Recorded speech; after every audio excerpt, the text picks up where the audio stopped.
Storytime How I Got Raped, Part 2. Almost. So yeah, her brother was the seeker, me, her brother's friend, and Alana were the hiders. We decided to hide near a bush, and I was right next to her brother's friend, and I noticed he was touching me in spots I did not want to be touched. And I looked behind me and he was just smiling. And then at the time I was scared of cats, so a cat started walking up to me and I was freaking out. So I just tripped or scooted back, and I realized he was trying to do the with me without her noticing. And it didn't work after a while, because then he ended up finding us 2 minutes later. But yeah, at the time I didn't realize I was literally about to get raped. But now I realize that he was trying to do that with me. I haven't talked to Alana about it yet because me and her aren't friends anymore. But yeah, bye. If you're ever driving late at night, don't do what they did. One night, a boy and his friend were on their way to a school dance when they saw a girl on the side of the road looking lost. They stopped the car and asked if she needed a ride, and she asked them to take her home. They said that they were going to a school dance and asked if she wanted to come too. She agreed. But these boys wouldn't know yet that this girl was not an average hitchhiker. So they all got in the car and the girl sat in the back seat. After a while, the girl would constantly say that she was cold, so one of the boys gave her his jacket. They got to the dance and things were pretty normal. But what happened after would make the boys question reality. When the night was almost over, it was finally time to take the girl home. When they almost arrived, the girl told them where she lived but told them to drop her off close by so she can walk the rest of the way. So that's what they did. But after the girl walked away, the boy who let her borrow his jacket realized that he never asked for his jacket back. His friend said that they could just come back tomorrow for it. The next morning, they came back expecting to get the jacket and leave, but things were not so simple. They came up to the girl's house and knocked on the door, but they were shocked at what they discovered as soon as the door opened. Follow for part 2. Part 2 about the boy across the street who used to stalk me. So like I said, I saw him watching me outside his window, but I didn't want to overthink it, so I was just like, no, maybe he's looking at something else. Well, this all started a month after I moved in. Well, it started happening more frequently, so then I told his older brother. We're just gonna call the younger brother Mac. So he talked to Mac and then everything was fine for a week. Just a little information real quick. For the public school, the bus would arrive at 7:40. My private school started at 7 o'clock. So my mom would come and get me at 6:15 because my school was kind of far away. So like I said, it was a week later. Every morning that I would go outside to wait for my mom, Mac would be standing on his porch watching me. Oh, but it gets worse. So one night I was in my bedroom, right? And this is like some scary movie shit. I kept seeing something run past my window. My bedroom was on the first floor. So I told my dad about it and he put cameras outside. Well, Mac's older brother told me that Mac was always interested in my life. So me being a smart-ass bitch, I told his older brother that our cameras didn't work, like for part 3. Story time about how I almost died when I was 4 years old. So my mom was at work and my dad and I were at home. And my dad was watching TV while I was trying to do headstands. I don't know, guys, I thought I was an acrobat at the time. So anyways, I had a penny in my mouth.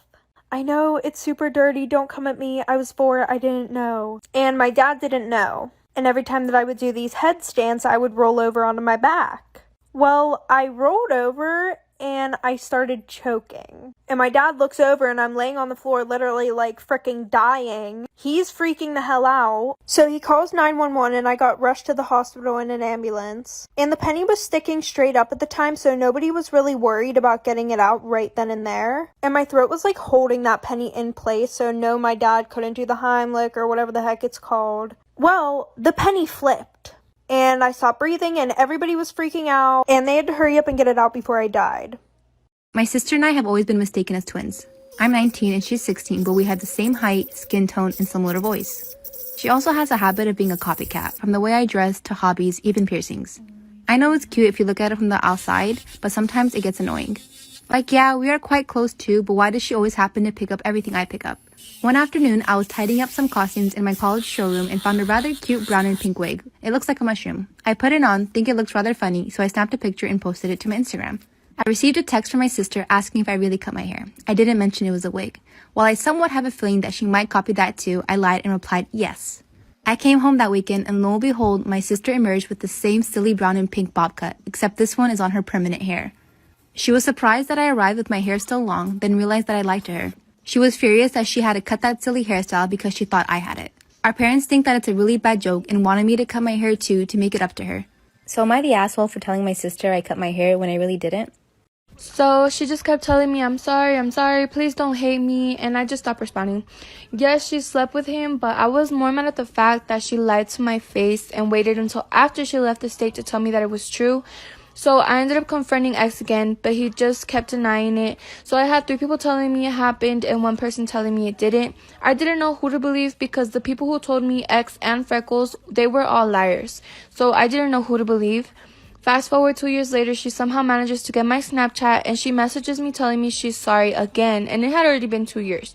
I had found someone new. I was really happy in my new relationship, so I just told her that I'm over it, and she seemed kind of disappointed that I wasn't like, oh, screw you, Freckles, you did me dirty, I hate you. So I thought that was kind of weird, and that was one of the last times I talked to her. I'm just happy I found someone new who doesn't put me in those situations because that guy put me through a lot, but I never found out if the story was true or not, so I still wonder to this day who was lying to me.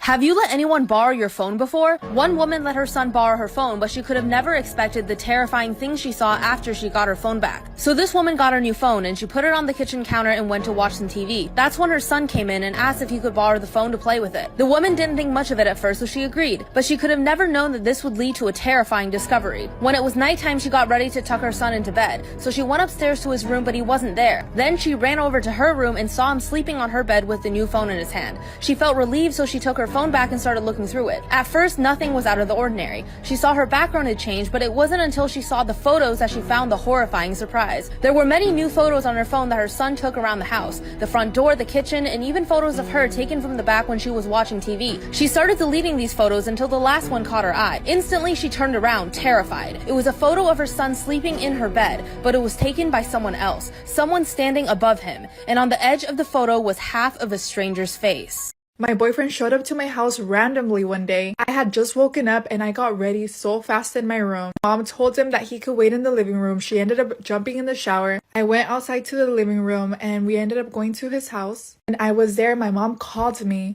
She said that there was $350 on the table and that one $50 bill was missing. I couldn't believe what I was hearing, but I had to find out the truth. So I told him to take me to Jack in the Box. We went through the drive-thru. I was so mad, but I had to keep it together. I knew that he only paid with 20s. He never paid with 50s. I ordered my food and I was waiting to see what bill he pulled out. And guess what, guys? It was a $50 bill. Then I looked at him and told him, don't pay with my mom's money. I grabbed my purse, pulled out a 20, and told him, pay with my money. His eyes just popped open. He knew he got caught. Storytime about the guy who was obsessed with me. We're gonna call him Ryan. Well, Ryan had a crush on me for a long time. And one night, one of our friends asked me to go to a party with them. And Ryan was gonna be the DD. And everything was good. We were all having a great time at the party. Well, Ryan and I went off to one of the bathrooms. And we started making out. And while we're making out, he goes, I really want to fuck you, but I can't. And I'm just like, why? And he said it was because he couldn't get it up. And obviously he was embarrassed about it, which is understandable. So I left the bathroom and didn't plan on telling anybody about it. Until I walk over to a group of my guy friends, and they're telling me that apparently Ryan told everybody that we fucked. So at that point, I didn't give a fuck and I told them what actually happened. AKA that he couldn't get hard. And apparently he was mad at me after that, but I had no idea. So he said, do you still want me to take you home? So I said, yeah. And now that he drove me home, he knew where I live. So as soon as I said that I need to talk to her, I could tell that she got really nervous. So then I just tell her, I'm gonna ask you something and I don't want you lying to me. Did you sleep with X? She responds with, no, Stephanie, I would never do that to you. You're my friend. So I ask her again, are you lying to me? And she said, I promise I'm not. You're my friend. I wouldn't do that. So I had both of them telling me, no, it didn't happen. So I was just like, okay, maybe it didn't happen and my friends were just lying. So after that, we say our goodbyes and I thought the situation was over. But then the next day after she's long gone, she messages me. So she messages me around 11 p.m. and the conversation was going normal, like it was just a regular conversation. But then she starts telling me she's sorry. And I was like, what are you sorry about? And she was like, I lied to you. I slept with X. She then continues to tell me that my friends were telling me the truth and asked me not to hate her. So I asked her why she didn't tell me the truth to my face when I asked her, and she said, I didn't want you to hate me. And I remember telling her, you had the guts to sleep with him behind my back, but not the guts to tell me in my face.